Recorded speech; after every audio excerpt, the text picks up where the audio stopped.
안녕하세요. 제주도에 남편과 함께 카페를 운영하며 살고 있는 35살 여자입니다. 자상한 남편과 귀여운 딸아이, 우리 세 가족은 알콩달콩 행복하게 살고 있어요.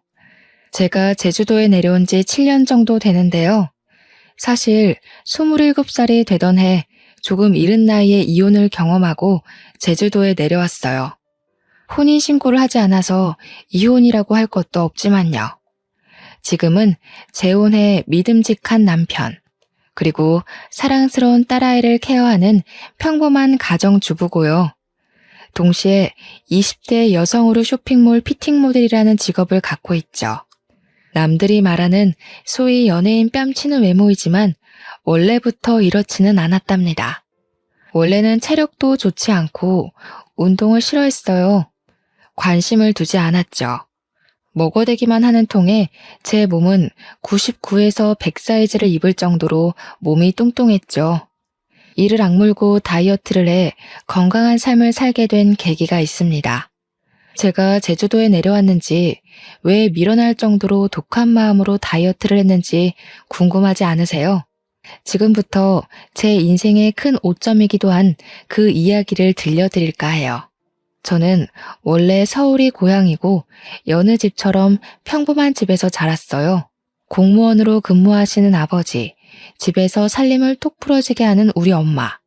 엄마는 아버지와 자식들에게는 항상 따뜻한 밥을 먹여야 한다며 부지런을 떠셨는데 음식 솜씨도 좋아 이것저것 요리를 많이 해주셨거든요.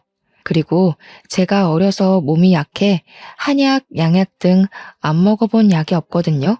어렸을 때는 힘없이 쓰러지기 일쑤였고 평소에도 힘이 없어 보인다는 말을 자주 들었습니다. 몸의 원기 회복을 도와주고 기력 보충을 해주는 한약을 어려서부터 먹었던 탓일까요?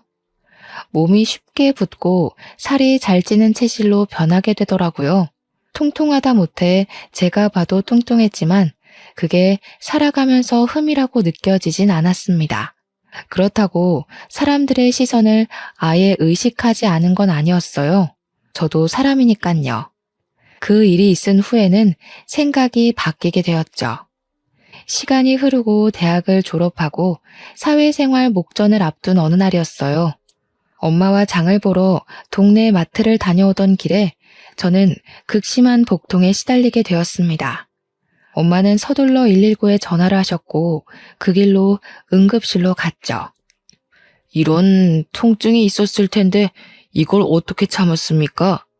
엑스레이나 초음파상으로 볼 땐 담석증과 급성 충수염이 의심되네요. 조금만 늦었어도 복막염으로 응급수술할 뻔했네요. 수술을 하는 게 좋을 것 같습니다. 네? 한 번도 아픈 적은 없었어요. 그동안 이런 적이 없었는데 오늘 갑자기 너무 아팠는걸요. 다른 이상은 없는 건가요? 큰 문제는 아니죠. 그대로 둬봤자 좋을 것도 없고 2가지 경우가 한 번에 올 수는 있지만 초음파로 봤을 때 이 정도면 큰 편이에요. 아주 심각한 건 아니지만 어차피 수술해야 됩니다. 우선 진통제 놔드릴 테니 조금 버텨보시고 내일 아침에 다시 봅시다. 그렇게 다음날 오전 9시쯤 저는 수술을 받았습니다. 수술 후 2주 정도를 병원에 입원했어요. 수술을 하며 컨디션 회복이 잘 되지 않아 여러 검사를 받았는데 결과가 조금은 충격이었습니다. 제가 초고도 비만인데다가 몸의 염증 수치가 상당히 높다는 거예요. 면역 수치는 현저히 낮아져 있는데 이대로라면 면역 체계가 무너져 어떤 병에 걸려도 이상하지 않을 만큼 상태가 좋지 않다고 했어요. 생각보다 많이 심각하네요. 몸이 어느 정도 회복되고 나면 운동도 하셔야 해요. 비만이 결코 좋은 것은 아닙니다. 여기서 더 심해지면 비만 질환으로 병원에서 살아야 할 수도 있어요. 약 처방해 드릴 테니 꾸준히 복용하시고 힘드셔도 운동하는 습관을 기르세요. 제가 뚱뚱한 건 이미 모두가 아는 사실이었지만 그렇게 심각한 상태인 줄 몰랐거든요. 저는 상당한 쪽팔림과 충격을 받았습니다. 퇴원 후 처방받은 약, 그리고 식이요법과 운동으로 15kg 정도를 어렵사리 감량했어요. 정말 운동을 싫어했지만 죽지는 말아야지 하는 생각에 이악 물고 버텼거든요. 날씬까지는 아니지만 남들이 말하는 통통한 몸을 갖게 됐죠. 그렇게 조금씩 건강관리를 하며 회사에 취직도 했습니다. 사회생활을 하다 보니 정말 예쁘고 몸매가 좋은 여자들이 많았어요. 딱 붙는 옷, 직장을 다니며 누구나 한 번쯤은 꿈꿔본 정장핏, 모델 같은 사람들, 44에서 55 사이즈의 적당한 굴곡을 가진 몸매는 저에겐 그림의 떡이었습니다. 매번 옷을 살 때면 빅사이즈로 사야 해서 여러 사이트를 찾아보고 겨우 몸에 맞는 옷을 구매할 수 있었죠. 점점 자존감을 잃어갈 때쯤 운동을 취미로 삼아보자 생각해 회사 내 등산 동아리에 가입했어요. 격한 운동을 싫어하고 약간의 두려움이 있었거든요. 하지만 등산은 조용히 잘할 수 있을 것 같았어요. 회사 일로 지친 몸을 상쾌한 공기를 마시며 힐링할 수 있기도 하고 운동도 하고요. 등산 동아리에 가입한 이후에도 저만 덩치가 커 보이는 것 같은 느낌을 받았습니다. 딱 붙는 옷, 색색의 예쁜 등산복을 입지 못한다는 사실에 우울감만 더 커져가고 있었거든요. 등산을 하다가 맨 뒤에서 처져도 동아리 회원들이 잘 챙겨주었는데 점점 지쳤는지 관심받게 날 무렵 마케팅팀의 한 직원이 저를 위로해 주더라고요. 그게 바로 전 남편이었습니다. 저에게 물을 건네며 힘들지 않냐며 같이 올라가지 않겠냐고 손도 잡아주고요. 그것을 계기로 연락처를 주고받아 점심시간에 같이 식사도 하고 커피도 마시며 가까워졌어요. 제가 평소에 건강관리를 하고 있는데 운동이 너무 어렵다며 고민을 이야기했죠. 그때 고맙게도 전 남편은 용기를 북돋아주고 싶다며 운동을 해보고 싶으면 적극적으로 도와주겠다고 했어요. 그렇게 퇴근 후 같이 헬스장을 끊어 한두 시간씩 같이 운동도 했고요. 더욱 사이는 가까워졌고 저희는 연인 사이로 발전하게 됐죠. 남편은 키도 훤칠하고 수려하게 생긴 외모에 정장이 잘 어울린다는 말 그대로 엄친아 스타일이었습니다. 회사에서도 여직원들이 수도 없이 대시를 할 정도로 인기 있는 남자였거든요. 저와 사귀고 나서도 저의 못생긴 외모나 저희를 쳐다보는 주변의 시선 따위는 의식하지 않았고요. 우습지만 회사에서 비밀 연애가 들통나 생긴 별명은 야수와 미남 커플이었어요. 저는 저만을 위해주는 남편의 다정다감하고 따뜻한 마음이 좋았어요. 어쩌면 제가 바랬던 것일지도 모르지만요. 위로가 많이 됐던 것 같아요. 그렇게 1년 정도의 연애 기간 후 저희는 결혼을 하게 됐습니다. 시아버지는 몇 년 전에 돌아가셔서 시어머니 혼자 살고 계셨는데 저를 탐탁지 않아 하셨어요. 정확히는 제 외모가 마음에 들지 않으셨던 거죠. 너 그 몸으로 아이나 제대로 낳을 수 있겠니? 다이어트를 좀 해야 되지 않겠어? 그래야 나중에 조금이라도 도움이 되지 않겠냐고. 엄마, 면전에 대고 그게 무슨 말이에요. 뚱뚱하면 애도 못 가져? 열심히 운동하고 우리끼리 알아서 할 테니 신경 끄세요. 그렇게 말하는 것도 스트레스야. 스트레스 받으면 더 힘들잖아. 그러니 그만해요. 남편이 그런 게 뭐가 중요하냐며 우리끼리 알아서 하겠다고 중간에서 채비를 해주었어요. 서로 난감한 상황이었지만 남편 덕분에 무사히 모면할 수 있었죠. 결혼식을 올린 뒤 회사 근처 오피스텔에 살았는데요. 어느 정도 돈을 모아 대출을 껴 작은 평수의 아파트를 마련하게 됐습니다. 제 친구들과 남편의 직장 동료들을 불러 집들이를 하기로 했죠. 맛있는 음식을 먹으며 분위기가 무르익다 보니 술이 모자랐어요. 저는 잠시 집 앞 마트에 다녀온다고 하고 옷가지를 챙겨 나갔죠. 지갑을 두고 와 다시 집으로 올라갔는데 현관 앞에서 그대로 멈출 수밖에 없었어요. 술이 조금 들어간 상태고 늦은 시간이어서 제 친구들은 먼저 집으로 갔고요.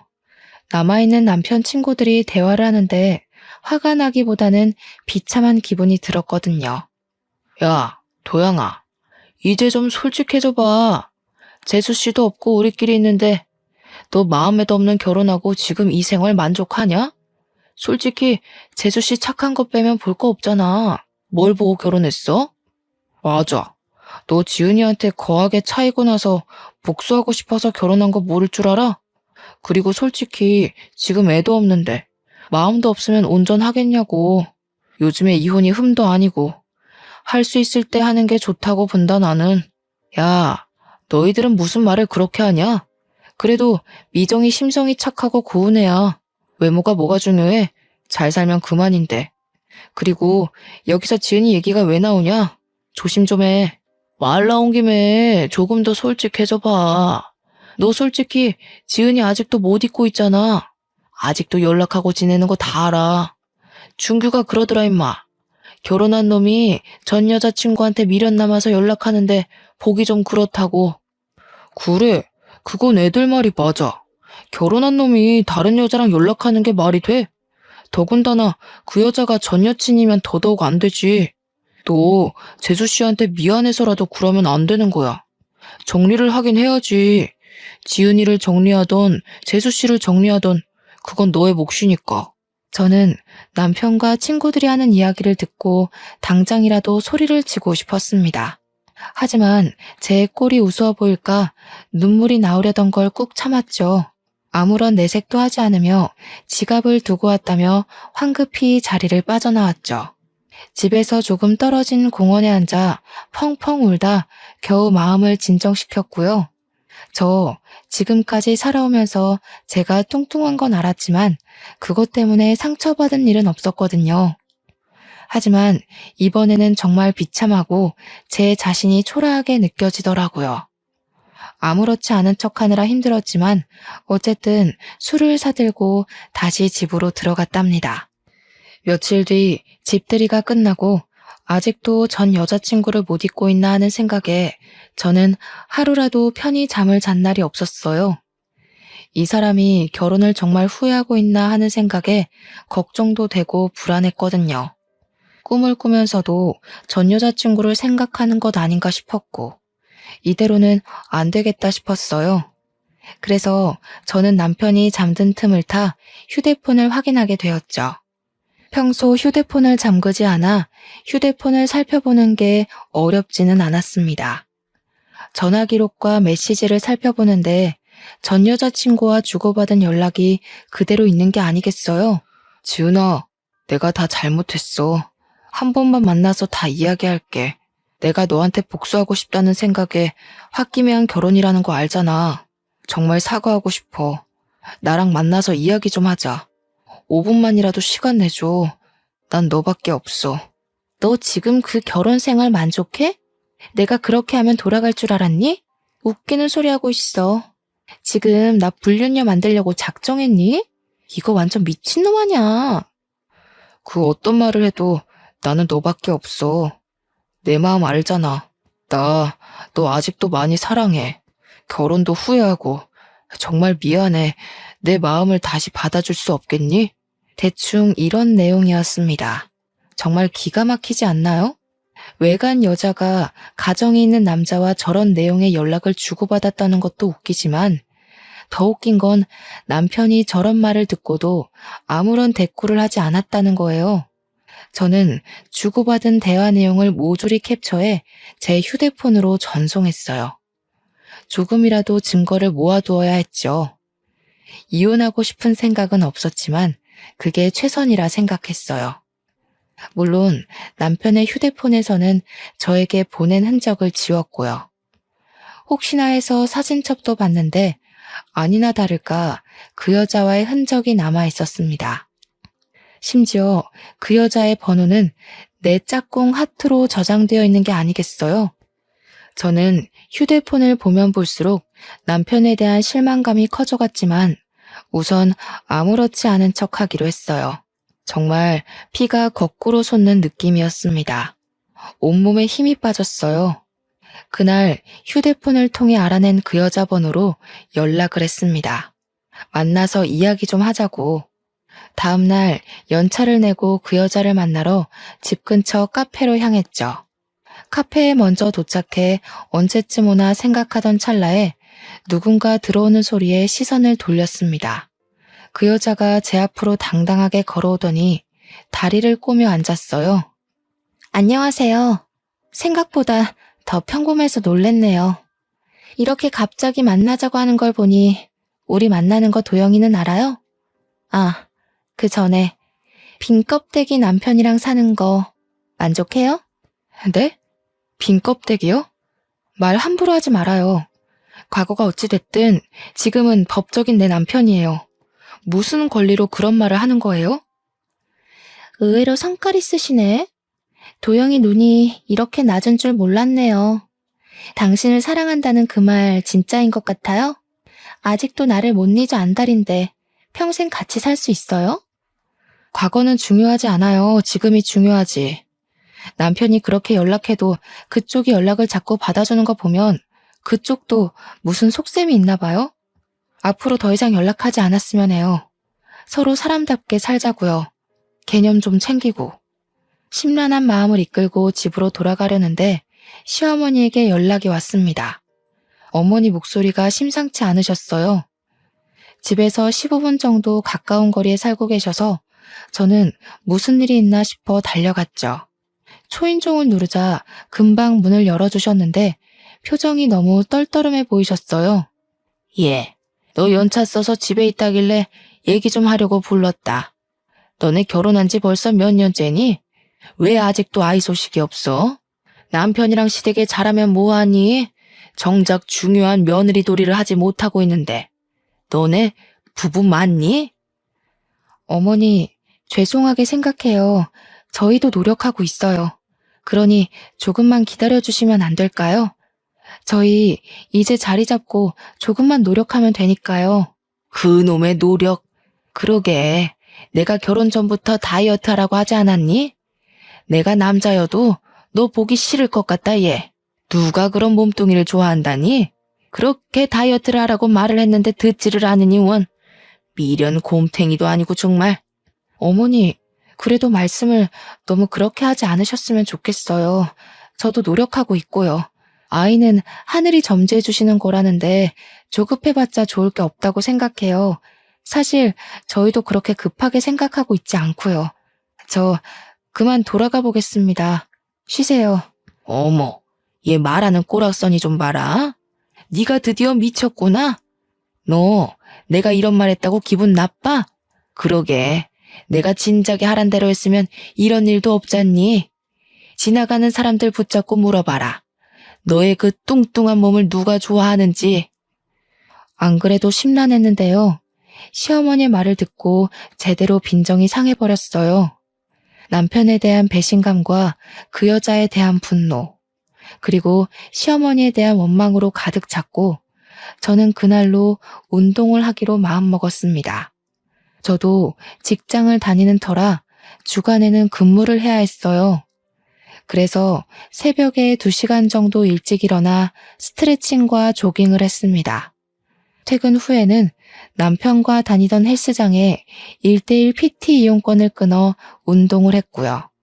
남편은 제가 운동을 한다니 적극적으로 도와준다더군요. 거절할 이유가 없던 저는 건강관리를 한다는 명목하에 다이어트 한약과 온갖 영양제를 몸에 쏟아붓기 시작했어요. 그리고 약간의 성형을 했고 철저한 식단 관리와 운동을 병행했죠. 악착같이 노력한 결과 1년 정도의 기간 동안 30kg 감량이라는 쾌거를 이룰 수 있었습니다. 소위 말하는 연예인 뺨치는 외모와 몸매를 갖게 됐죠. 처음에는 저를 바라보는 시선이 부러웠지만 점점 자신감을 되찾으며 당당해지기 시작했어요. 지금까지 도와준 남편이 고마웠지만 시어머니의 모욕적인 말과 제가 당했던 굴욕들, 그것을 생각하면 화가 치밀어 올랐어요. 용서도 안 됐고요. 저는 이미 남편을 미워하고 있었고 받은 수모만큼 대갚음 해줘야겠다는 생각만 했습니다. 여전히 남편은 전 여자친구와 연락을 주고받고 있었거든요. 동창 모임이 있다며 나갔다 오면 꼭 외박을 했는데 안 봐도 비디오지 않나요? 이미 저로서는 남편에 대한 신뢰가 땅에 떨어질 대로 떨어진 뒤였죠. 아이를 가져야 한다는 명목으로 회사를 그만두고 살림에 전념하라던 시어머니의 말대로 저는 회사를 그만두고 자기 관리에 전념하기로 했어요. 물론 아이를 가질 마음은 절대 없었지만요. 말을 고분고분 듣는 며느리 코스프레를 하느라 여간 고생한 게 아니었습니다. 회사 일을 그만두니 적적하긴 했습니다. 그러던 저에게 어느 날 새로운 제안이 왔어요. 병원에 다녀오던 길이었는데 쇼핑몰 피팅 모델 일을 해보지 않겠느냐며 길거리에서 캐스팅을 당한 겁니다.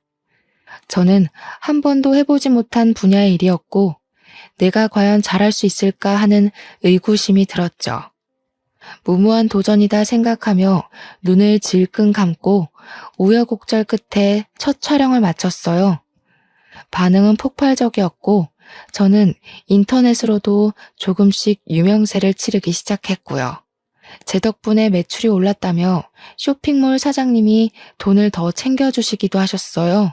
얼굴이 이뻐진 탓에 사장님이 화장품 모델로 한번 해보라길래 딱 한 번 온라인 화장품 모델을 나갔거든요. 그런데 반응이 좋아서 화장품 모델까지 고정적으로 일하게 됐습니다. 처음에는 그저 이 상황이 얼떨떨하기만 했어요. 길을 지나가면 알아보는 사람도 생기고 자신감이 하늘로 솟구치고 있었죠. 덕분에 돈도 직장인 월급의 두세 배는 많이 벌 수 있었고 마음의 여유도 생겼습니다. 유명한 잡지사에 떠오르는 모델계의 샛별이라는 주제로 인터뷰하기도 했고요. 제 과거 사진을 공개하며 다이어트 비결, 운동 비결 등을 숨김없이 오픈했는데 오히려 반응이 더 좋아서 쇼핑몰 매출이 급상승했다고 인센티브까지 넉넉하게 받았습니다. 그런 저의 모습을 남편과 시어머니는 대단하다며 칭찬을 해주었어요. 시어머니는 이제야 제가 정신을 좀 차리는 것 같다며 아이를 가지라고 여전한 모습이셨지만요.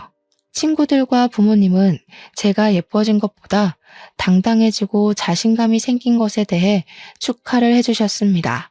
하지만 저는 남편에게 복수할 날만 기다리고 있었죠. 예, 이제 좀 말이 통하는구나. 그렇게 말할 때는 듣지도 않더니 네가 무슨 바람이 불어서 오래간만에 며느리 노릇을 좀 하는구나. 곧 좋은 소식도 들려주겠지? 기대하고 있으마.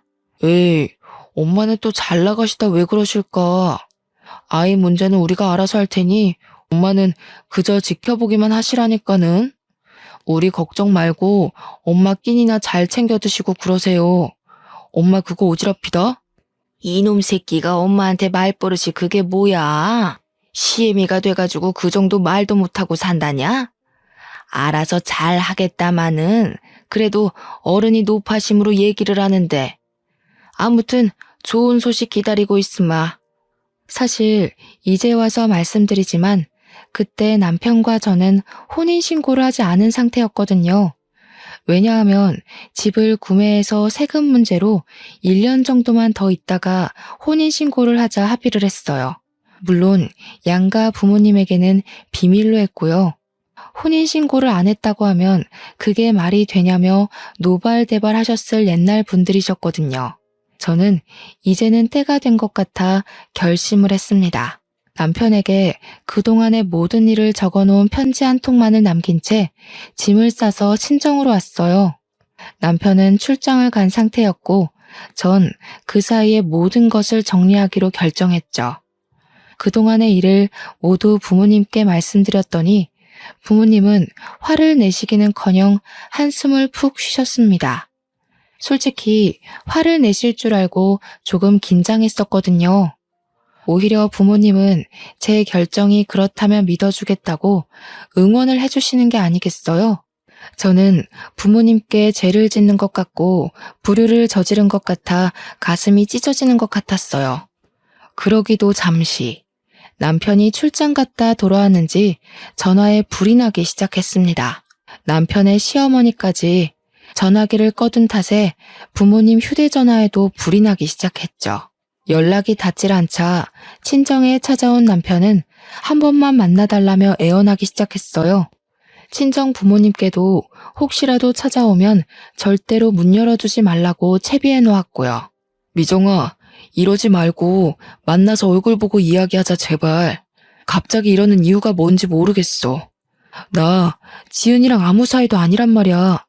네가 오해하고 있는 것 같은데 내가 전부 다 설명할게. 제발 한 번만 만나줘. 며칠을 문전박대하며 만나주지 않았어요. 지치는 법도 모르는지 하루도 안 빼놓고 친정집에 오길래 이 짓도 못할 짓이다 싶고 부모님이 괜히 피해보시는 것 같아 집 앞 호프집에서 만나자고 했죠. 맨정신에는 제대로 상대할 수 없을 것 같아 단숨에 맥주 한 잔을 들이켰죠. 아니나 다를까 저를 본 남편은 불쌍한 척을 하며 되지도 않는 변명을 늘어놓더군요. 가만히 듣자 하니 정말 가증스럽고 역겨웠어요. 미정아, 너도 알잖아. 내가 널 얼마나 사랑하는지. 전 여자친구 때문에 널 만나서 결혼한 게 아니야. 물론 너를 처음 만날 땐 보여주고 싶은 마음은 있었어. 하지만 결혼은 정말 온전히 네가 좋아서 한 거야. 제발 날 믿어줘. 어떻게 하면 마음을 돌릴래? 뭐? 사랑? 웃기는 소리 하고 있네. 내가 무슨 마음으로 독하게 다이어트 했는지 알아? 이게 다 당신이랑 어머니 때문이라고. 아직도 모르겠어? 날 그렇게 무시하고 짓밟을 때는 언제고 이제 와서 사랑 타령이야? 그게 무슨 말이야? 사랑 타령? 그리고 왜 갑자기 여기서 엄마 이야기가 나와? 알아듣게 좀 이야기해. 엄마가 너한테 무슨 짓을 하기라도 했어? 왜 가만히 있는 우리 엄마까지 들먹여? 엄마가 애 낳으라고 한 것 때문에 그래? 어른이 그 정도 말은 하실 수도 있는 거지. 이 와중에 시어머니 이야기를 하니 발끈하며 감싸는 모습을 보고 그나마 남아있던 정도 뚝 떨어지더라고요. 지금 상황에서 누가 갑인지 모르는 것 같았어요. 어떻게 하면 저렇게 멍청한 말을 할 수 있을까 의구심이 들었죠. 저 같으면 무조건 미안하다고 싹싹 빌었을 건데 자기 엄마 편을 들고 앉아있는 꼴이라니 더 이상 말할 가치가 없었습니다. 도영씨, 아직 정신 덜 차렸구나. 나랑 결혼 생활하면서 그 여자한테 찝쩍거린 건 뭔데? 지금까지 연락 주고받는 거 내가 모를 줄 알았어? 내가 바보니? 너 집들이 하던 날 친구들이 하는 소리 듣고 가만히 있더라? 내가 그때 얼마나 비참했는지 알아? 네가 알기나 하냐고. 아니 그게 아니라 미정아, 내가 이렇게 빌게. 나 한 번만 봐주라. 솔직히 결혼 전엔 네가 못생겨서 정이 안 생겼어. 그건 인정해. 그런데 결혼하고 네가 환골탈태한 모습을 보니 생각이 달라지더라고. 이건 어쩔 수 없는 남자의 본능이야. 그러니 이해해 줄 수 없겠어? 본능? 본능 같은 소리 하고 있네. 당신 미쳤구나 진짜? 내가 그 여자 대용이었어? 내가 재활용품이니? 날 고작 그런 취급하려고 나랑 만나서 결혼까지 한 거야?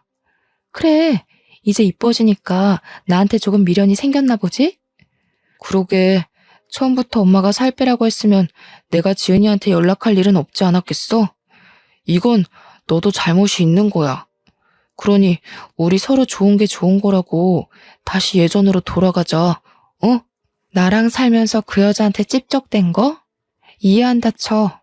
그래, 1000번이고 10,000번이고 이해해줄게. 너 차여서 나한테 들러붙은 거라며? 그럼 이해하기가 조금 쉽겠네. 어차피 아무 사이도 아니니 나한테 거하게 차였다고 생각해. 다른 여자 구해서 그 여자한테 정이라도 붙여보던가. 정말 얼토당토 않는 말이지 않나요?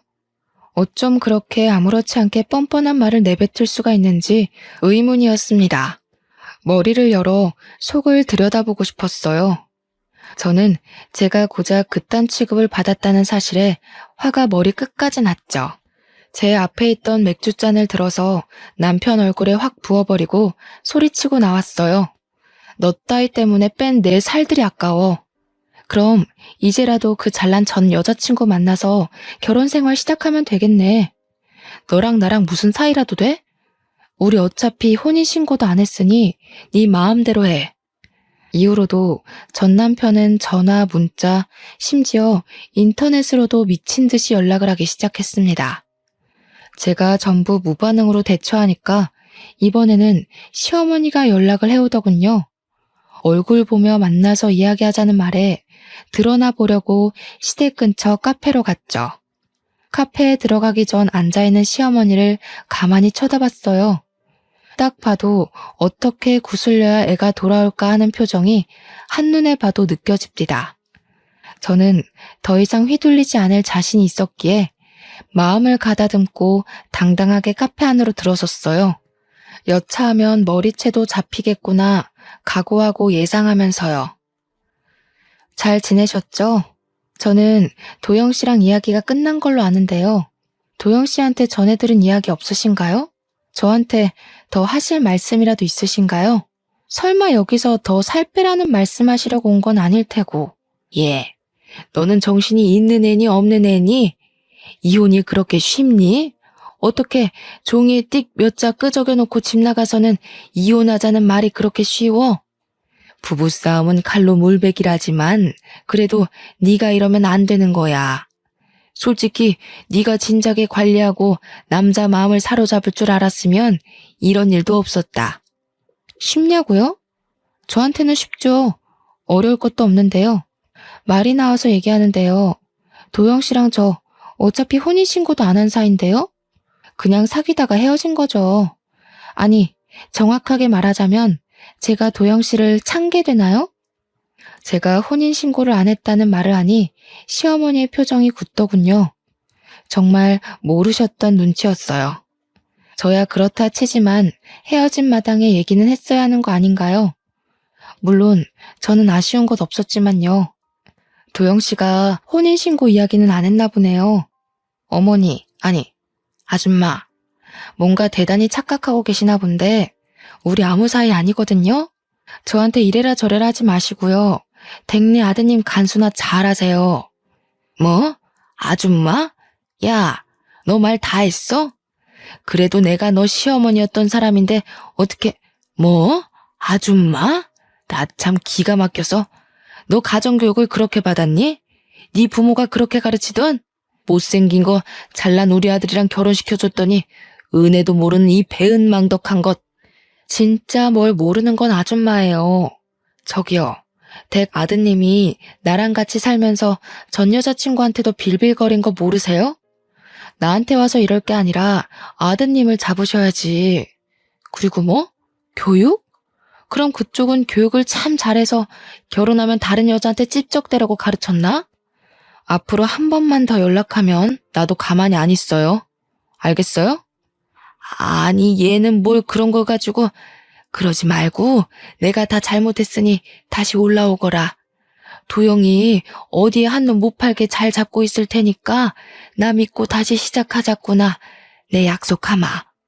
한 번만 더 찾아오면 간통죄던 상간녀 소송이던 고소할 겁니다. 정신적 피해 보상까지도요. 혼인신고만 안 했지. 주변 사람들은 이미 결혼식 왔다 갔고 집들이도 했고 집도 같이 샀고 그 사람들이 다 증인이에요. 어디 한번 물어볼까요? 버젓이 아내가 살아있는데 전 여자친구 못 잊어서 만나러 다니는 불륜남 어떻게 처리할지? 아니 미정아, 무슨 말을 그렇게 하니? 그러지 말고 내 이야기 좀 들어보렴. 내가 조금 전에는 흥분해서 막말을 했어. 실수했다가 서로 살아가면서 실수를 한 번쯤 하길 마련이야. 서로 이해하며 넘어가 줄 수는 없겠니? 친척들 얼굴은 어떻게 보고 또 도영이가 망가져가는 꼴을 나더러 어떡하라는 소리니? 그건 아줌마가 알아서 하셔야죠. 그것까지 제가 신경 써야 될 이유가 있나요? 저한테 그렇게 살 빼라 애가져라 했던 분은 어디 가셨어요? 이제 주제 파악 좀 되셨으면 댁에 돌아가셔서 아드님 회초리를 치시던지 가둬놓고 패시던지 정신 좀 차리라고 해주실래요? 저는 더 이상 상대할 가치도 못 느꼈습니다. 그럴 힘도 없었고요. 잔뜩 소리를 치고는 연락하지 말라며 자리를 박차고 나왔어요. 너무 연락을 해대는 통에 저는 결국 휴대폰 번호를 싹 다 바꿔버렸죠. 친정집에 더는 찾아오지 못하도록 다른 지역으로 이사까지 갔고요. 정말 진절머리가 난다는 말이 이런 데서 나오나 봅니다. 다행히 그 뒤로 더는 찾아오지 않더라고요. 저는 서울에서의 생활을 정리하고 제주도로 터전을 옮겼어요. 모델 일을 하며 충분한 돈을 모았기에 제주도에서 좋은 풍경을 보며 여유롭게 생활하고 싶었거든요.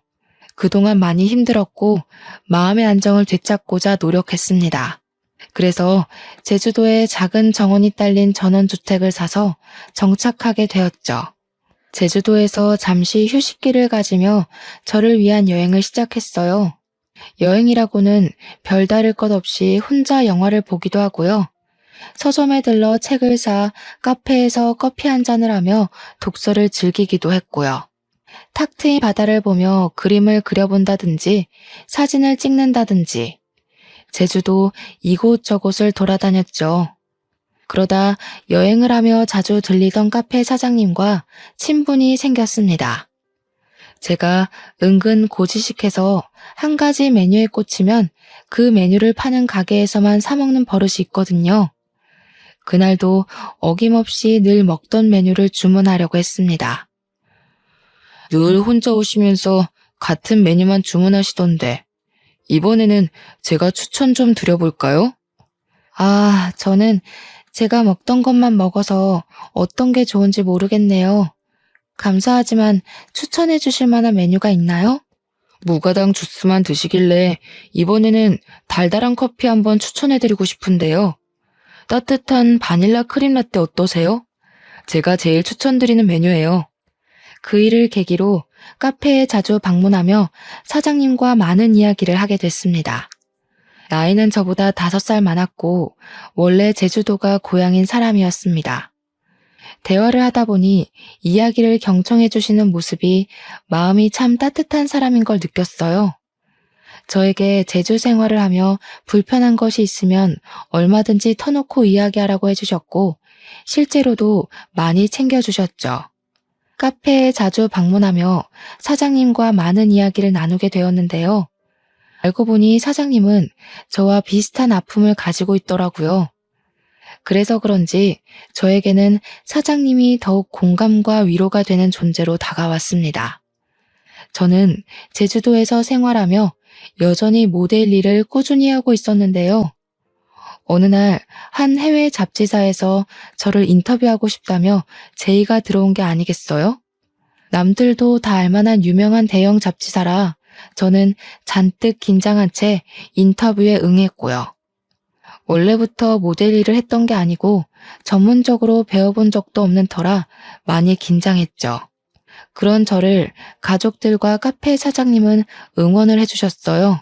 그 잡지사에서는 제가 모델 일을 하게 된 이유에 대해 인터뷰를 했습니다. 지난번과 같이 제 과거 사진과 함께 있는 그대로를 보여드렸어요. 처음부터 원해서 갖게 된 직업은 아니지만 지금의 저를 있게 한 건 과거라고 하면서요. 결국 그 인터뷰가 계기가 되어 저는 이탈리아에서 열리는 패션쇼에 초대받게 됐습니다. 명품 브랜드는 아니지만 의류 화보도 찍게 되었고요. 제주도와 서울, 외국을 오가며 정말 바쁘게 2년 정도를 보냈죠. 힘이 들고 지칠 땐 언제나 뒤에 카페 사장님이 계셨습니다. 그렇게 저희는 마음이 통해 연인 사이로 발전하게 됐고요. 그런데 뜬금없이 잊고 지냈던 사람이 저를 찾아왔습니다. 저의 소식을 접한 전 남편은 콩고물이라도 주워 먹고 싶었는지 제주도로 저를 찾아왔습니다. 바뀐 번호를 어떻게 알았는지 전 시어머니의 연락도 오고요. 여긴 웬일이야? 무슨 염치로 당신이 여기로 오는 거야? 정말 나를 생각한다면 더 이상 찾아오지 말아야지. 내가 유명해지니까 탐이 나디? 미안하지만 더 이상 당신과 엮이고 싶지 않으니 그만 가줘. 나도 이렇게까지 하는 거 정말 싫어. 하지만 어쩌겠어. 이미 내 마음은 너한테 있는걸. 그러지 말고 우리 다시 잘해보자. 어머니도 그걸 바라시고. 같이 서울로 가서 예전처럼 행복하게 잘 살자, 미정아. 결국 아쉬워서 온 거겠지. 내가 예뻐지고 돈 많이 벌고 유명해지니까 그제야 며느리 취급하고 싶으시다던? 너는 또 뭔데? 난 더 이상 너희들 상대할 가치를 못 느끼겠으니까 험한 꼴 당하고 싶지 않으면 당장 꺼져. 뭐? 험한 꼴? 너희들? 너 정말 이렇게 나올래? 너 그 카페 사장이랑 무슨 사이야? 너 나 몰래 남자도 만났어? 이거 안 되겠네. 오냐오냐 해줬더니 아주 끝까지 기어오르네. 너야말로 험한 꼴 당하고 싶어? 좋은 말 할 때 순순히 내 말대로 해. 정말이지 등산 동아리에서 처음 만났던 그 다정다감했던 남편이 맞는지 의심스러웠어요. 정말 한순간에 눈빛이 변하는데 사람이 어떻게 저렇게 변할 수 있나 싶었다니까요.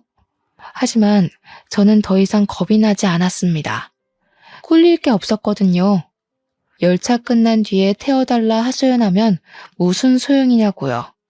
저는 마음을 다잡고 다시 한번 이야기했습니다. 다시 한번 말하지만 이미 우리는 끝난 사이야.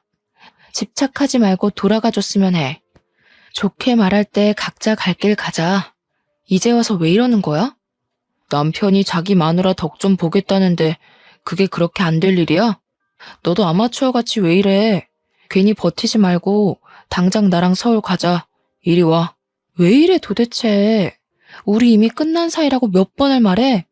너와 나 혼인신고도 안 한 남이었어. 아니, 남보다 못한 사이였지. 일말의 양심이라도 있으면 이렇게 찾아오면 안 되지.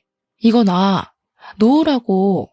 전 남편이 갑자기 제 손을 잡아 끌며 막무가내로 데리고 가려는 게 아니겠어요?